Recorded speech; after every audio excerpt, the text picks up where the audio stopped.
Où en est-on dans la lutte anti-Daesh? Enfin, comment le terrorisme mondial a-t-il évolué au cours de ces dernières années?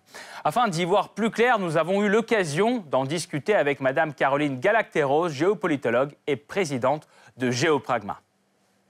Madame Galacteros, bonjour. Bonjour. Tout d'abord, alors les positions de Daesh sont affaiblies, mais le groupe n'est pas complètement vaincu.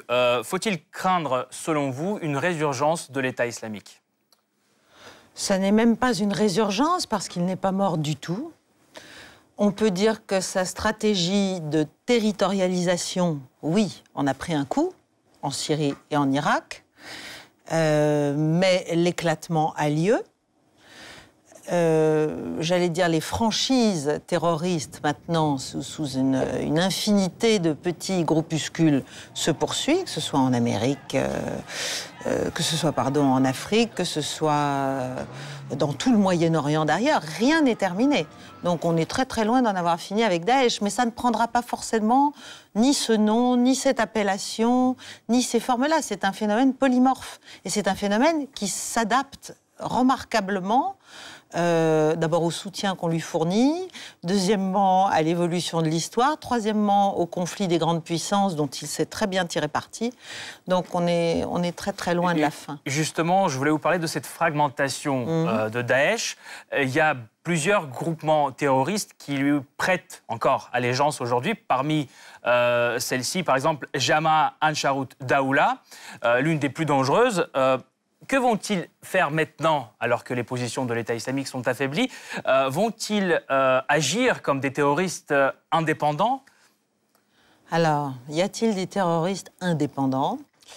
Ça, c'est une question. Est-ce qu'ils vont prendre une forme de lutte particulière ou ça sera quand même dans cet esprit de l'État islamique? Non, mais l'allégeance est utile. L'allégeance est utile d'abord parce qu'elle donne une légitimation idéologique, souvent à des combats qui ne le sont pas franchement, qui sont des combats pour des ressources, des combats économiques, des combats pour la prédation de certaines ressources dans certains pays, et qui ont besoin de cette espèce de parrainage symbolique, qui est une manière d'attirer les gens, et qui est une manière aussi d'attirer des soutiens, parce que on n'est pas terroriste comme ça par l'opération du Saint-Esprit. Il faut des moyens, il faut des armes, il faut des véhicules, il faut plein de choses, il faut de l'argent, bon.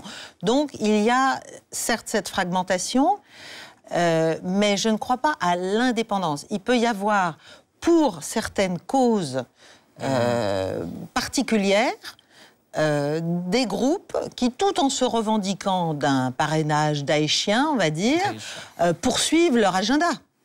Je parle de l'idéologie. Est-ce que ça sera toujours cette même idéologie que revendiquait Daesh? Mais l'idéologie, c'est l'extrémisme religieux. Oui, voilà.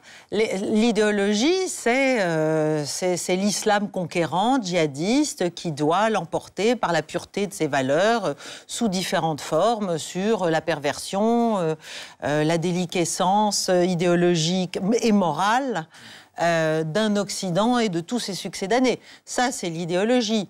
La réalité, c'est que c'est bien souvent des individus qui cherchent le pouvoir, comme tout le monde, qui cherchent le pouvoir, la puissance, la domination, la captation des ressources. Donc, bien sûr, cette idéologie existe, mais elle est très, très largement instrumentale. La question, c'est qu'il faut que nous arrêtions de l'instrumentaliser. Madame Galacteros, merci beaucoup. Nous allons poursuivre notre analyse, mais nous reviendrons vers vous dans la deuxième partie de l'émission. Merci. Pour mieux comprendre ce qui a vraiment changé après la victoire proclamée sur l'État islamique, nous revenons vers notre interview avec Madame Caroline Galacteros, géopolitologue et présidente de Géopragma. Madame Galacteros, je voudrais maintenant aller en Amérique latine. Le continent a suffisamment de problèmes de sécurité, de criminalité, etc. Ça devrait être logiquement un terrain propice au terrorisme. Pourtant, le terrorisme ici est à un niveau assez bas quand même.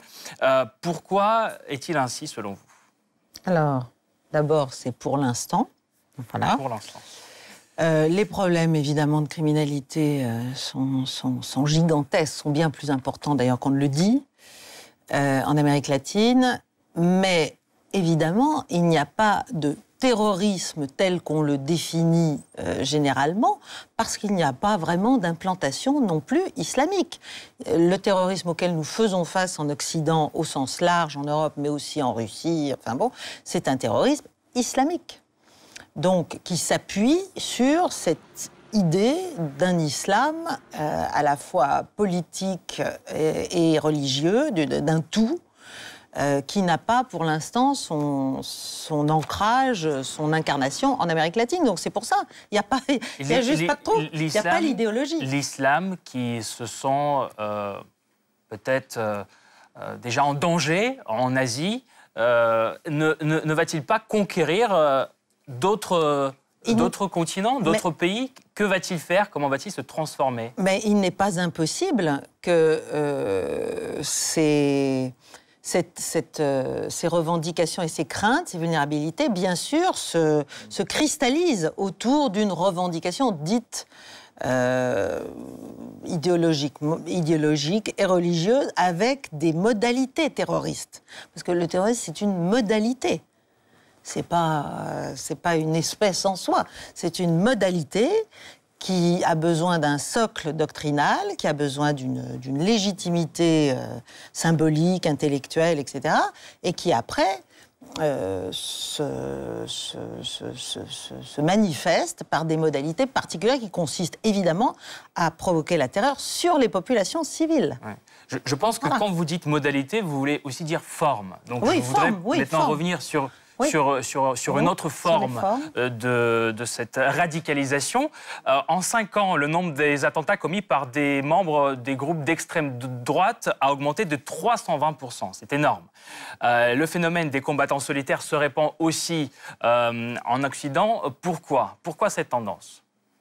Alors ça, je pense que c'est une autre... là, on n'est plus dans le terrorisme islamiste, on est dans une espèce de manifestation ultra-violente et insupportable de réaction à une déstructuration sociale et je pense à une manifestation d'impuissance. C'est pour ça que la lutte contre le terrorisme, elle est liée à la résilience de nos sociétés et à la capacité qu'elles ont de préserver une cohésion nationale. Or, en Europe, en tout cas, on assiste à une déstructuration, à une invasion du communautarisme, justement à une fragmentation interne qui est très, très propice, d'abord à des petits groupuscules qui trouvent leur intérêt et qui promeuvent leur propre programme, et puis surtout à ce qu'on appelle, les loups solitaires, qui ne sont jamais vraiment solitaires, parce que même les loups ne sont pas solitaires. Le dernier cas en Allemagne, la fusillade dans les bars à chicha.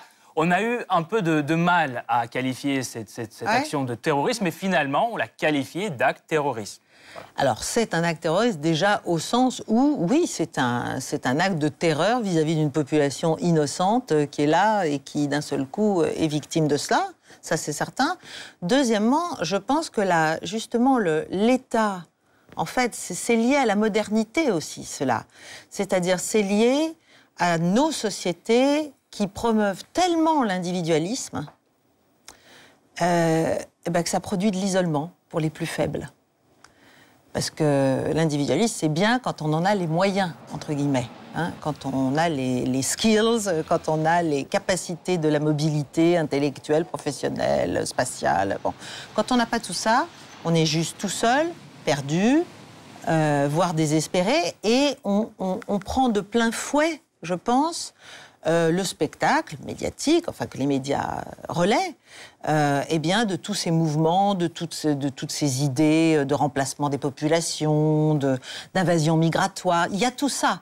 Et tout ça, ça crée des vocations, entre guillemets, mais des vocations qui sont basées sur des souffrances, sur des impossibilités, sur des impuissances. Merci beaucoup, Caroline Galacteros, d'avoir été là, d'avoir répondu à nos questions. Je vous rappelle, vous êtes géopolitologue et présidente de Géopragma. Merci encore. Merci beaucoup. Merci.